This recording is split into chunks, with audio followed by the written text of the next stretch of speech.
At different times in our lives, we all need to step back and get another look at the world we live in. The way we live our lives is determined by the way we see the world.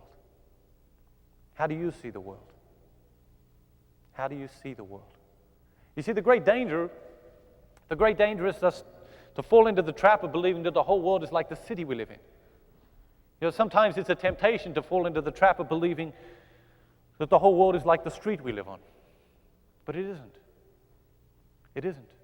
You see, if we reduce the world's population to 100 people, if we reduce the world's population proportionally to 100 people, 57 of those 100 people would come from Asia, 21 from Europe, 14 from North and South America, and 8 from Africa.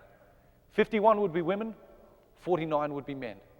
70 of those 100 people would be non-Christian, 30 would be Christian. 68 of those 100 people would not be able to read and write. Think about it. How do you see the world? 68% of the world's population cannot read and write. 6 of those 100 people would own and control more than half of the world's wealth. All of those 6 people would be US citizens. 3 of those 6 people would live on the North Shore of Long Island, on the same street. 1 of those 100 people would have just been born.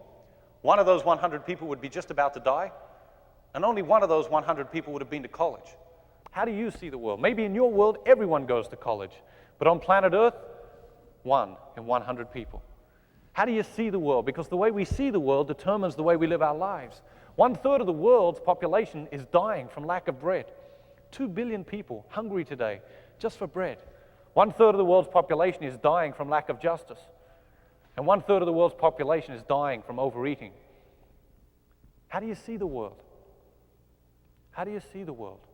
Because the way we see the world determines the way we live our lives. The way we see the world determines the way we live our lives. The way I see it, the way I think nature encourages us to see it, the way I think God encourages us to see it, life comes down to 2 very simple realities. People were made to be loved, and things were made to be used. But we love things, and we use people. And every time we encounter God, He simply encourages us to reverse those 2 simple realities. To start loving people again and using things. To put things in our own lives back in their proper order, in their proper perspective. To put things back in the world back in their proper order.